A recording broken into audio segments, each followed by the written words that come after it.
Alhamdulillah nahmaduhu wa nasta'inuhu wa nastaghfiruh wa nu'minu bihi wa natawakkalu alaihi wa na'udzu billahi min shururi anfusina wa min sayyiati a'malina may yahdihillahu fala mudilla lahu wa may yudlil fala hadiya lahu asyhadu an la ilaha illallah wa asyhadu anna muhammadan abduhu wa rasuluh sallallahu alaihi wasallam tabaraka wa salama tasliman kasira amma ba'd.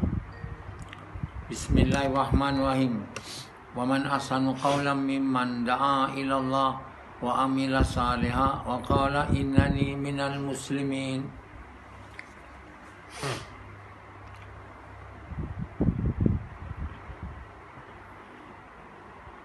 Tuan-tuan, bapa-bapa sekalian dan puan-puan, kehidupan ni adalah sementara, kehidupan di dunia. Ya? Tak ada siapa pun kita lihat setakat ini hidup lebih dari 200 tahun pun tak nampak. 140, 150 pun mati. Orang paling lambat mati. 300 tahun tak ada. Jadi manusia semua mati, meninggalkan dunia ini. Jadi untuk apa duduk dalam dunia ini kalau mati? Ya? Harta yang dikumpul tu untuk siapa? Kan? Semua yang ada kat dunia ni nak ditinggalkan dekat siapa? Nak ditinggal pada anak. Anak pun satu hari mati juga. Cucu mati juga. Jadi tak ada siapa kekal. Maka tak ada, dunia ni dibuat oleh Allah untuk kekal. Dan ada waktu akan tiba mana dunia ni akan hancur semua. Namanya hari kiamat. Perkara itu pun dia orang tak boleh nak percaya bahawa adanya hari kiamat. Sebab dunia ni bukan dibuat untuk selamanya. Dan orang yang tinggal di dunia ni pun tak ada yang selamanya. Hanzalah yang dia ingat dia akan hidup lama lagi, kita pun tak tahu, dia pun tak tahu. Entah sebulan dua lagi dia mati. Kan? Dia senyum. Tapi bila dia mati, tentulah bini yang dia nak kahwin tu dia tinggalkan, takkan bawa dia pula. Motor yang dia ada. Sufian, kalau dia mati dalam sebulan, dua, setahun ni, bini yang dia bawa kahwin akan tinggal. Anak dia yang belum mati lagi akan tinggal. Jadi apa saja yang dia ada akan tinggal. Jadi kita lihat semua ni, kita kena betul-betul percaya bahawa dunia ni bukan untuk selamanya. Dia hanyalah sementara. Yazid yang nak sangat dengan bini dia tu, takkan tak mati pula. Sama ada dia mati, bini dia mati, dia tak nak cerai kan.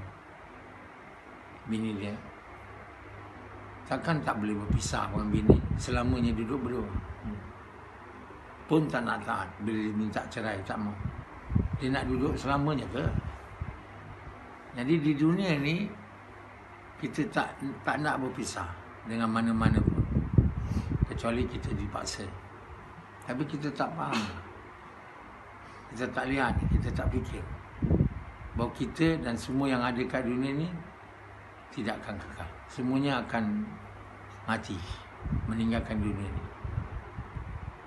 Jadi kita tak ingat mati. Selalu cuba tak nak ingat mati. Kalau ada cerita mati je, senyap. Bila dia nak berakhir ni, cerita mati ni, semua nak hidup. Nak hidup selamanya. Sedangkan badan bertambah tua, bertambah letih. Lama-lama tak boleh buat apa, tak boleh ingat apa. Dulu kemain cergas, ingat macam-macam. Satu waktu tak ingat apa. Rashidi dia dah tua, Banyak benda dia tak dapat buat lagi. Macam dia muda tu, dia tak nampak ke satu hari dia akan hilang dalam dunia ni. Namun tak nak ingat mati je. Tanda tak nak ingat mati, nak buat benda lazat aja. Benda yang Allah campak lazat sikit lah, iaitu bersetubuh. Rashidi nak buat tu. Dia dah dapat satu bini untuk dia bersetubuh. Nak buat ni bini satu lagi, tak ada duit. Yang bini satu pun mak punya duit. Mana boleh dia nak bini satu lagi dengan duit dia? Siapa nak bagi duit lagi kat dia? Itulah yang dia nak buat. Bersetubuh, lazat. Amalan kat dunia ni yang lazat lah, yang sangat lazat, di antara semua lazat, bersetubuh lah. Sebab itu Yazid ni suka bersetubuh tu. Dan banyak perempuan nak dia dulu. 3-4 perempuan satu kali mengidami dia. Tak ada perempuan juga mengidami Rashidi. Lepas tu dah kahwin dengan kawan dia. 2 perempuan yang dia ada bercinta lah. Last Allah buat kahwin dengan kawan dia. Yang di Perlis satu, yang di Kuala Lumpur satu. Last dia kata tak mau cinta siapa pun, melainkan diri aku. Jadi yang sekarang ni dia seronok bersetubuh. Itu pun dah hilang seronok. Sebab dah makin tua. Apa yang seronok dulu dah tak seronok lagi. Dulu seronok makan. Lama bila tua dah hilang. Jadi dunia ni adalah tempat yang nak ditinggalkan, bukan nak duduk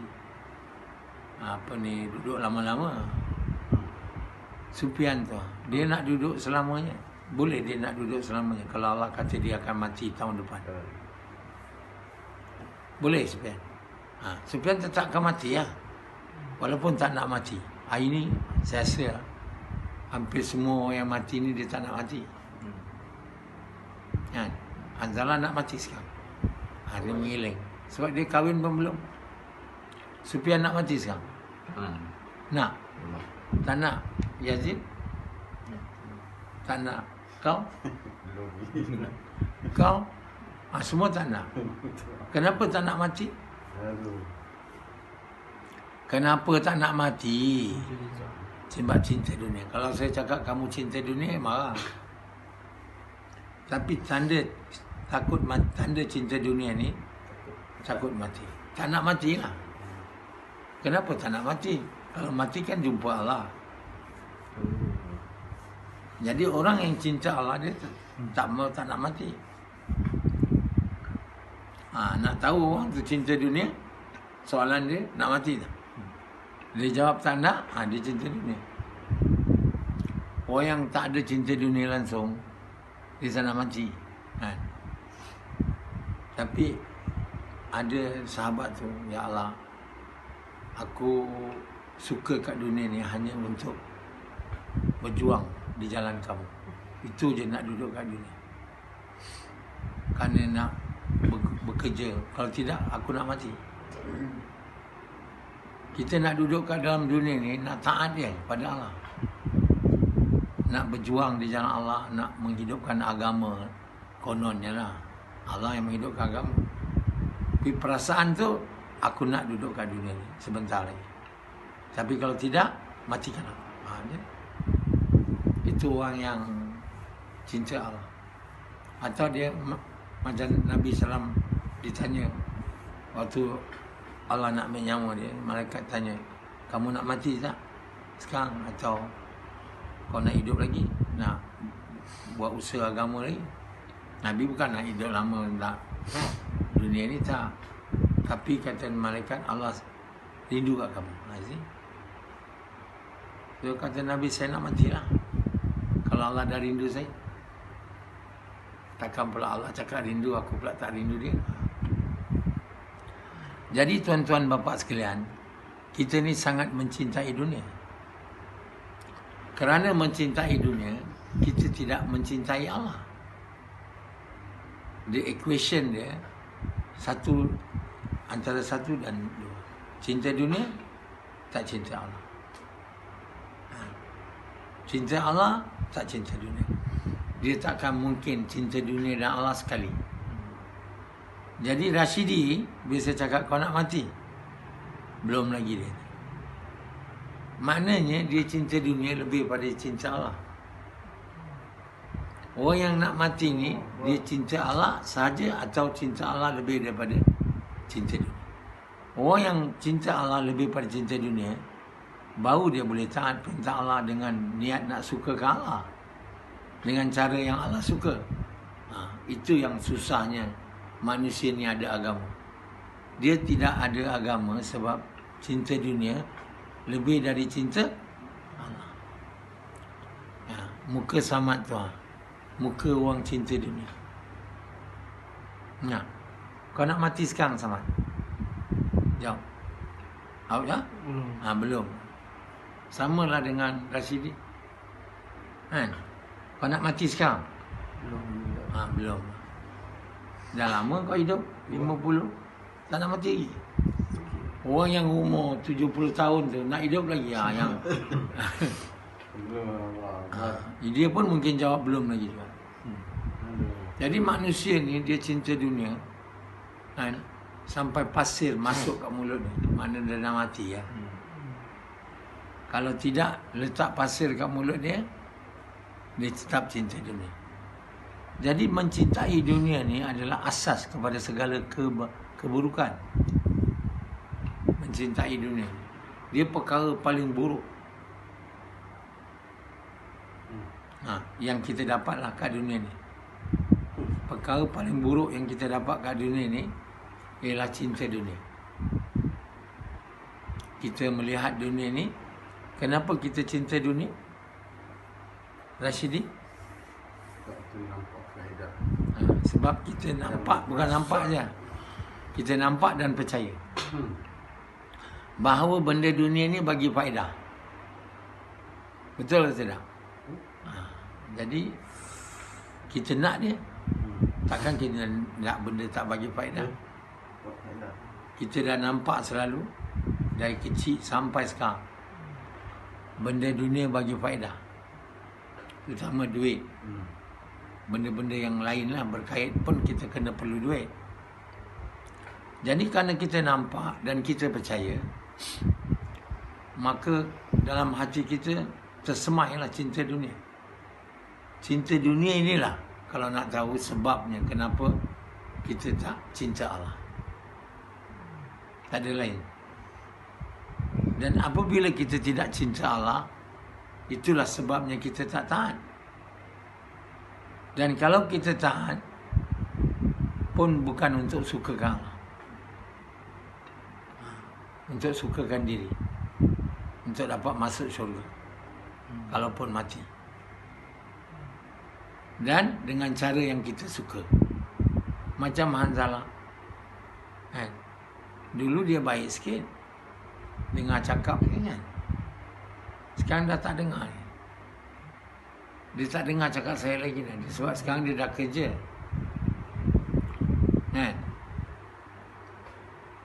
Dia tak boleh lagi. Dia tak boleh lagi nak dengar cakap saya. Kalau dengar cakap saya, dia tak boleh buat apa yang dia suka. Possibility dia adalah, kalau saya putus sama dengan dia suka, takkan selalulah. So nak elakkan daripada berbuat sesuatu yang dia tak suka, dia tak tanya saya lagi sekarang. Sekarang dia dah menuju jalan mengharungi dunia dengan memeluknya. Dunia ni dah lama dipeluk oleh Yazid, oleh Rashidi, dah lama dah. Tapi belum lagi Hanzalah nak memeluk, dia dah mula peluk sekarang. Peluk dunia. Jadi satu orang tua mimpi, saya tahu ini, dia gigi dia semua patah. Perempuan. Dia ada ekor, bulu sikit. Dia kata, siapa kamu? Saya dunia. Kenapa pula gigi patah?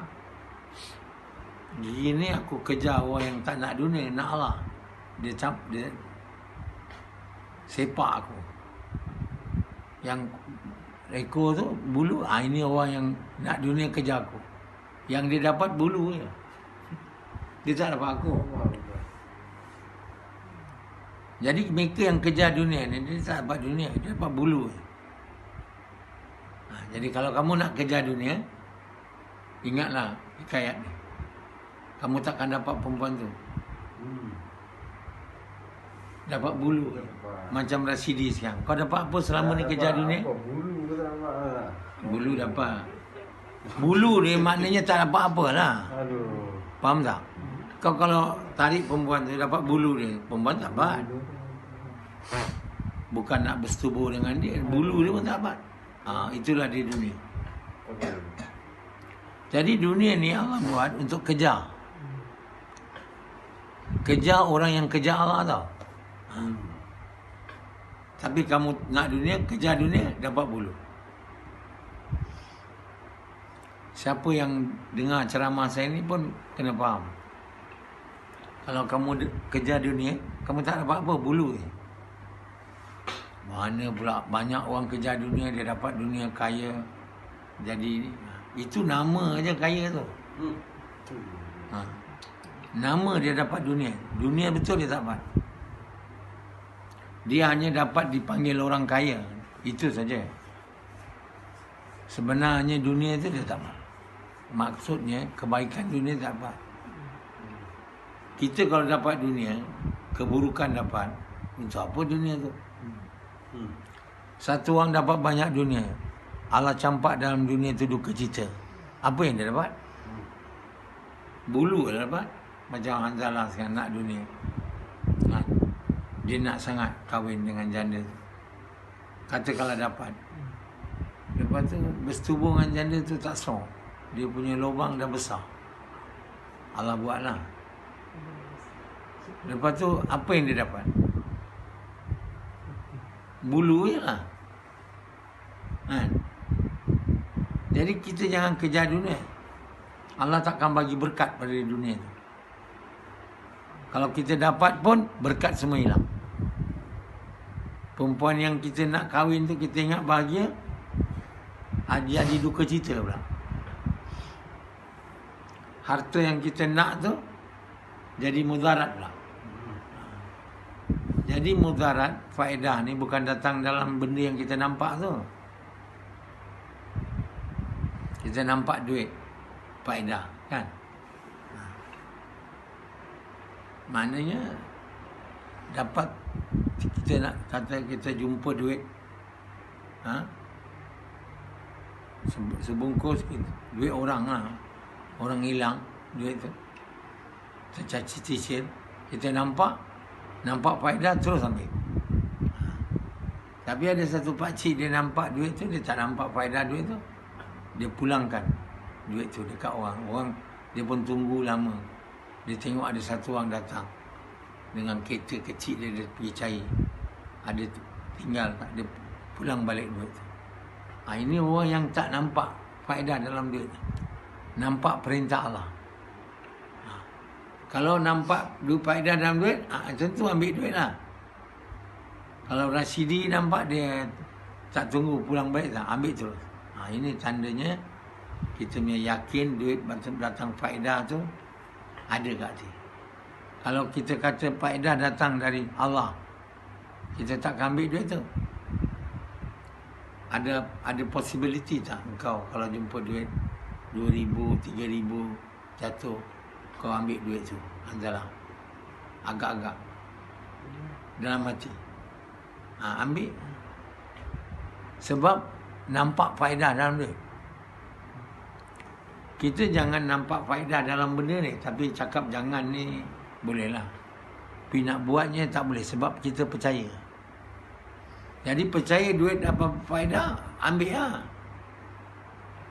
Bagi tahu Amesak, jangan bagi tahu. Nanti Amesak suruh pulang balik. Diam. Banyak kau beli sekarang motor baru. Mana kau dapat duit? Sampai 2 motor. Duit tanah belum dapat lagi. Ini mesti kita tak tahulah kan. Tapi duit jumpa tu lah. Okay. Senyap aja. Jadi kita bila nampak dalam duit ada faedah. Kamu percaya tak duit bagi faedah sama? Percaya. Persepian? Percaya.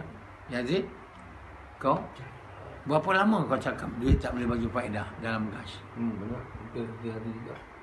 Duit tak ada. Hari-hari dah cakap duit tak bagi faedah. Tapi Masuk. tak masuk. Kenapa tak masuk? Penuh. Penuh dengan dia. Hari-hari cakap duit tak ada bagi faedah. Mantul. Yang bagi faedah Allah. Baik buruk datang dari Allah. Jadi kita bila cakap benda ni mau cakap dengan sesungguh. Jangan main-main cakap macam cakap burung kakak tua. Cakap Melayu. Kan burung tu kan pandai cakap. Dia bukan cakap dengan hati dia. Kita mau cakap dengan hati betul-betul. Duit tak boleh bagi faedah. Sungguh masuk. Ada duit tak boleh buat saya dapat apa saya nak. Saya dapat duit banyak, Allah mau letak mudarat, saya dapat duka cita. Jangan cakap duit tak mau bagi faedah je, elaborate dia sikit. Saya taat perintah Allah. Allah gembira, Allah bagi faedah dan apa yang saya dapat. Kalau saya langgar perintah Allah, Allah letak mudarat dan apa yang saya dapat. Saya dapat dunia, saya duka cita. Saya tak dapat dunia, saya dapat duka cita juga. Dalam tak ada dunia, Allah campak duka cita. Mana saya nak lari? Saya hilang Allah, saya hilang semua. Jadi Allah yang bagi faedah, Allah bagi bahaya. Kamu ingat orang yang banyak dunia tu gembira? Tanya dia lah. Cubalah tanya. Are you very happy now? Jawab. Patut bagi tahu saya. I'm very happy now. I have tenang. I have tenang. Saya rasa tak ada siapa yang banyak duit kat dunia ni. Kalau dia orang yang melanggar perintah Allah, tenang tak ada. Orang tak ada duit pun Allah letak duka cita. Orang ada duit pun Allah letak duka cita. Sebab duka cita bukan datang dari duit. Tenang bukan datang dari duit. Tenang, duka cita datang dari Allah. Jangan ingat banyak duit, tenang. Tak ada. Itu sangkaan saja. Banyak duit, selesai semua masalah. Itu semua sangkaan. Masalah bukan diselesaikan oleh duit, diselesaikan oleh Allah. Kita hilang duit, katalah kita hilang duit, kita duka cita. Kita belanja duit dekat orang pun duka cita juga. Sedekah. Kita kena percaya bahawa kita bagi duit sedekah pada orang untuk suka ke Allah, duit tu tak hilang. Duit tu ditukar nilai dia dari benda kepada amalan. Amalan tu yang kekal. Jadi kalau kita mahu harta kita kekal, dia punya nilai dan bertambah, kita jangan simpan benda tu. Dan jangan pula kita lepas bagi menyesal. Sebenarnya itulah harta kita sebenarnya. Yang kita belanja di jalan Allah tu, itulah harta kita sebab kita benda tu ditukar kepada amalan. Dengan syarat kita bagi dengan niat nak suka ke Allah. Maka dia jadi amalan pada kita di akhirat selamanya. Apabila kita lihat ganjaran ni, kita menyesal sangat. Kerana di dunia dulu Allah bagi kita duit banyak, simpan banyak duit. Tak mau simpan beli barang-barang, lepas tu tak boleh pakai dah. Adakan bilik-bilik dekat rumah kita untuk apa, collection bahasa Melayu. Kita adakan bilik untuk mempamerkan baju yang kita beli. Museum. Macam Tok Arab tu dia ada 3,000 kereta. museum di padang pasir tau, di Dubai. Kalau pergi Dubai, pergilah kat sana. Ini orang tak mau belanja duit dia dengan fakir miskin. Tapi dia pun tahu simpan duit pun tak ada faedah. Akhirnya dia beli kereta. Dah banyak sangat, mana nak pakai? Takkan pakai 2 kereta sekali lah. At one time dia pakai 1 kereta. So dia pun beli lagi 1. Dah pakai sekali 1. Pakai lagi, simpan. 1 lagi beli. Last dia ada 3,000 kereta. Takkan nak simpan mana? Dia buat museum. Dan buat orang pergi tengok bermacam-macam jenis kereta yang banyak luar biasa. Yang diubah suai. Dan dia ada 1 plane, personal jet. Begitu juga Datuk Vida. Dia ada rumah. Dan dalam rumah dia ada bilik untuk tudung-tudung dia yang dia tak pakai dah. Cuba bagi kat semua orang miskin yang tak ada tudung. Kan bagus kan? Untuk Datuk Vida. Baju-baju yang dia tak pakai tu, sekarang semua orang boleh datang rumah saya ambil. Siapa je nak. Satu rumah terbuka. Dalam banyak dah. Datuk Vida adakan rumah terbuka, buat satu posting dekat YouTube, bukan YouTube, Facebook. Siapa boleh ambil apa saja ada dalam rumah saya. Melainkan yang saya tulis jangan ambil, iaitu suami saya. Nanti kau ambil suami aku lah, tak boleh. Suami aku kena pakai, tak boleh diambil. Dan aku sekali tak boleh diambil. Yang lain semua boleh ambil. Semua tu akan jadi. Dan bagi itu untuk suka kau. Lepas tu dah dapat tu, buat collection lagi lah. Lepas dah habis dah penuh, buat lagi. Kan bagus begitu. Orang tak ada bilang, orang yang nak ambil baju saya ni, saya beri keutamaan yang memang tak ada baju. Kalau yang ada baju boleh juga. Tapi kalau awak ada baju, nak baju saya lagi, buat apa? Jadi banyaklah orang miskin kat Ipoh tu. Dia buat rumah kat Ipoh.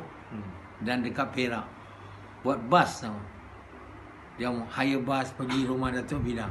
1 hari Datuk Vida bagi. Kan bagus macam tu. 3-4 orang kaya buat macam tu, hilanglah orang miskin kat Malaysia. Tak ada baju, tak ada. Semua ada. Orang yang banyak duit pula keluar duit. Siapa nak duit hari ni datang rumah. Semua duit habis. Jadi dia pun dah kurang duit. Allah SWT bagi tahu, apa yang kau bagi di jalan aku untuk orang, aku akan pulang balik. Jadi kaya balik. Tak ada siapa yang buat amalan macam itu, yang buat dengan betul, dia tak kaya.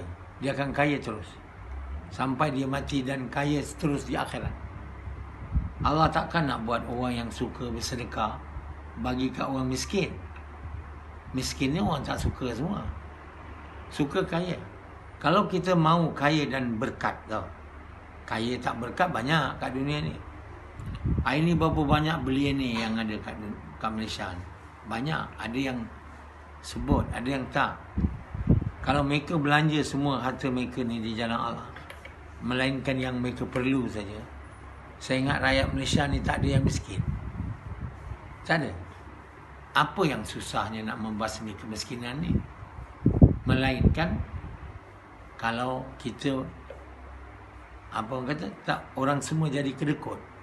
Macam sekarang, susahlah. Kerajaan pun kedekut, rakyat dia pun kedekut.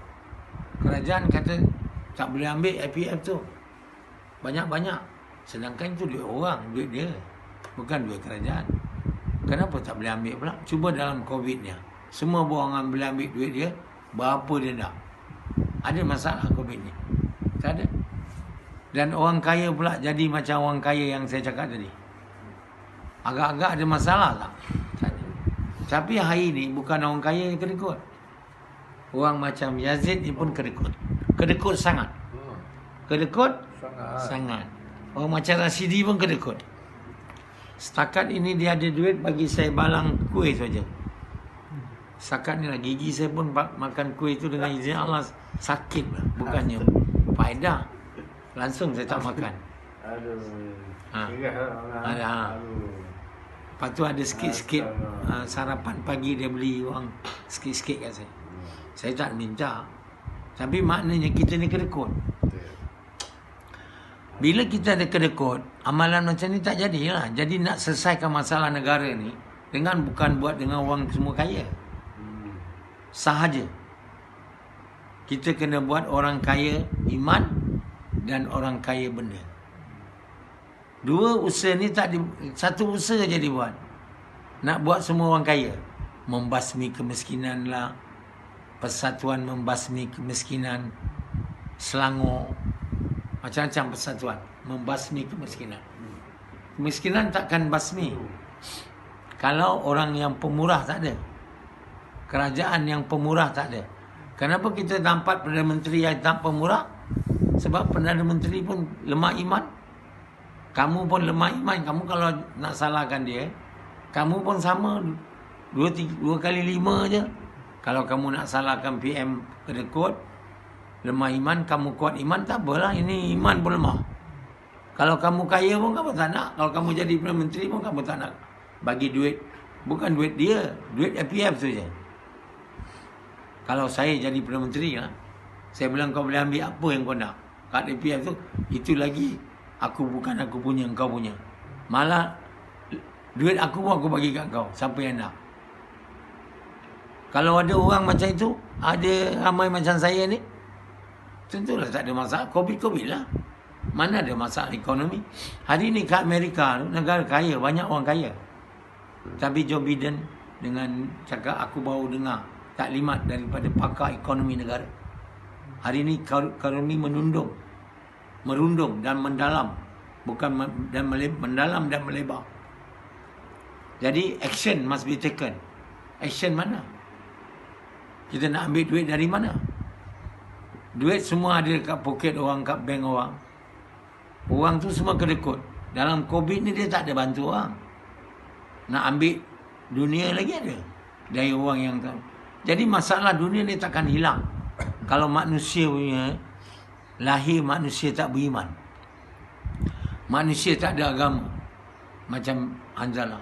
Tak ada agama. Ada duit, bayar sewa pun susah. Kan? Dia duduk sini, satu bilik pula tu, lambat bayar. Lepas tu, nyaris-nyaris tak bayar kalau tak diminta. Macam itu punya kedekut. Rashidi dia duduk dulu lama sini tak bayar. Kenapa tak bayar? Kedekut. Tak ada sebab lain, kedekut lah. Kalau dia jadi Perdana Menteri, duit orang dia ambil, bukan duit dia bagi. Jadi hari ni, masalah manusia ni bukan dalam benda. Masalah yang datang kepada manusia ni datang dari diri dia juga. Kerana tak ikut Allah, tak beriman kepada Allah. Supiannya, kan? Kedekut. Sangat kedekut. RM50 bolehlah dia bagi. Lebih tak mau. Kalau engkau tak sembahyang tahajud, RM50 bagi. Dia tak nak bagi. Saya cakap kalau kau tak nak bagi, kau akan dapat musibah. Itu dia takut. Kenapa tak nak bagi? Sebab kedekut. Duit tu harga macam, tak tahu, duit tu macam besar sangat. Duit RM50 sama dengan tahajud 2 rakaat. Kerana untuk suka Allah. Sama tak sama? Sama. Tak sama, bukan tahajud saja. Satu langkah kaki gas pun tak boleh RM50. Bukan RM50 je. Harta sebanyak dunia ni 2 kali ganda. Tak sama bau syurga tau. Itu bukan syurga, bau dia je. Supian RM50 pun kedekut. Kalau dia jadi Perdana Menteri, bukan APF dia kata jangan ambil. Duit negara ni dia ambil. Semua ambil kat saya. Apa peluang? Ambil. Semua orang jadi MP, ini peluang untuk saya ambil. Kamu jangan marah dia. Dia sama macam kamu. Kedekut. Yakin pada dunia. Tak pada yakin pada Allah. Lihat amal. Tak ada. Lihat duit. Kalau orang lihat duit, itulah jadinya.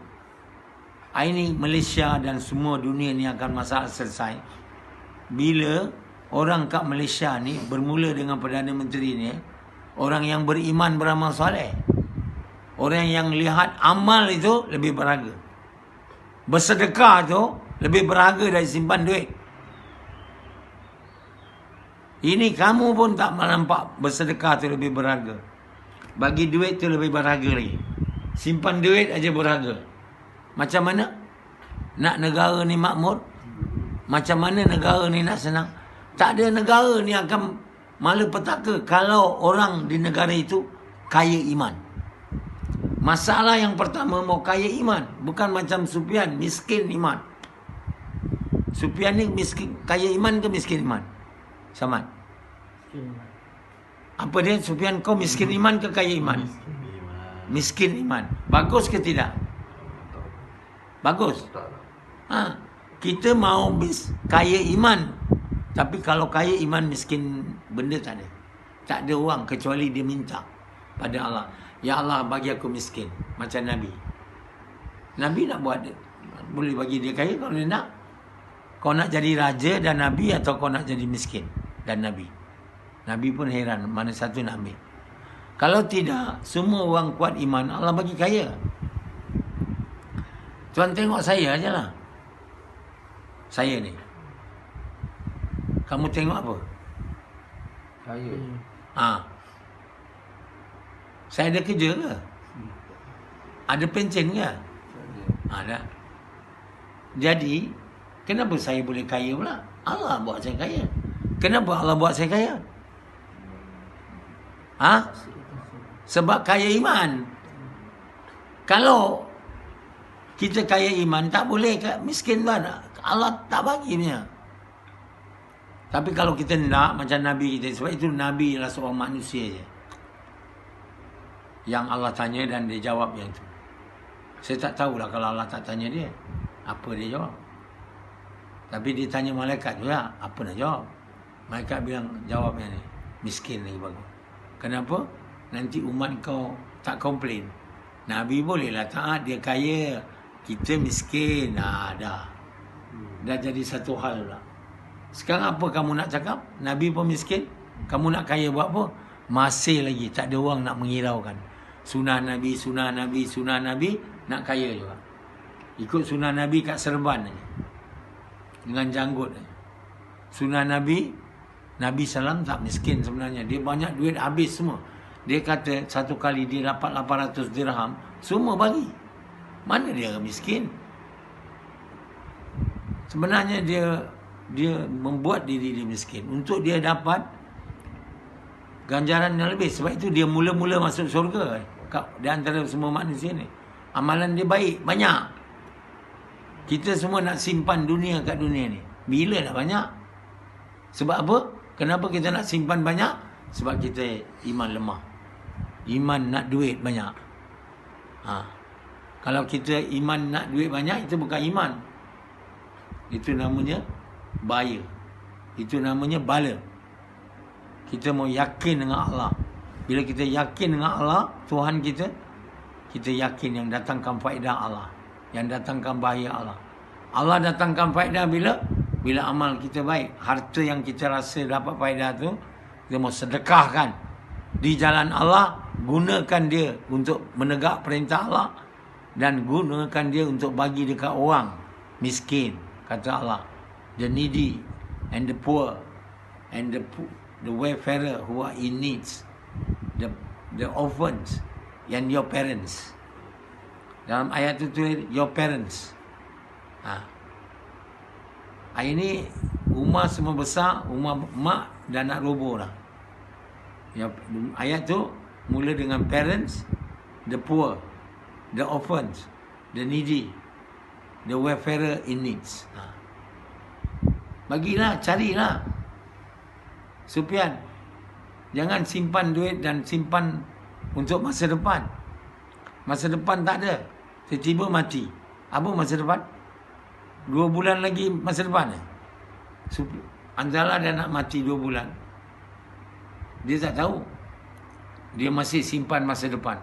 Untuk 2 bulan aja buat apa? Bukan dia mati umur 80 tahun. Bukan tahu ke kau mati 80 tahun? Antara. Cantar bulan depan. Apa kau nak buat masa depan? Tak ada masa depan. Masa depan ni semua tak tentunya. Akan mati. Mati kita tak tahu. Bersegeralah. Buat amal dan jadi orang beriman, beramal saleh. Sebelum terlambat. Sebelum malaikat maut datang. Ambil nyawa. Okey guys.